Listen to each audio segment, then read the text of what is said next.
गांव का देहाती गंजा और महलों में रहने वाली राजकुमारी, इन दोनों के इर्द गिर्द बुनी इस कहानी को देखने के बाद आप सब भाव विभोर हो उठोगे।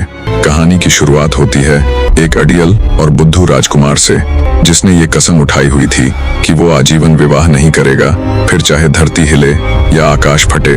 पर वो खड़ूस ये नहीं जानता था कि जल्द ही समय का फेर ऐसी गुलाटी मारेगा कि उसकी इस कसम यानी प्रतिज्ञा की धज्जियां उड़कर रह जाएंगी और आजीवन विवाह न करवाने की बड़ी बड़ी बातें करने वाला राजकुमार पागलों की भांति विवाह के पीछे भागेगा, क्योंकि जल्दी ही उसकी जिंदगी में ऐसा कुछ घटित होने ही वाला था कि उसकी जिंदगी में सब कुछ बदल जाएगा। जब राजकुमार के पिता यानी राजा को उसकी इस बेतुकी जिद का पता चला तो वे बड़े खफा हुए। उनके मन में भी अरमान थे कि कोई अच्छी सी राजकुमारी देखकर उसके साथ अपने इकलौते पुत्र का विवाह करवाऊंगा, जिससे हमारी राजवंश की विरासत आगे बढ़ेगी।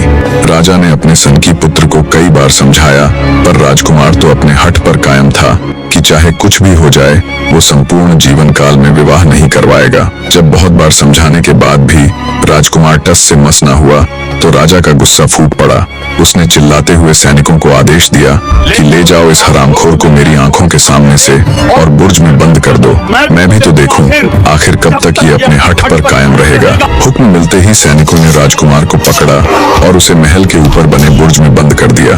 दोस्तों, पुराने समय में बुर्ज का उपयोग कैदियों को बंद करने के लिए किया जाता था, जो कि महल की इमारत के सबसे ऊपर वाले हिस्से में होती थी। अधिक ऊंचाई के कारण कैदी चाहकर भी वहां से भाग नहीं सकता था।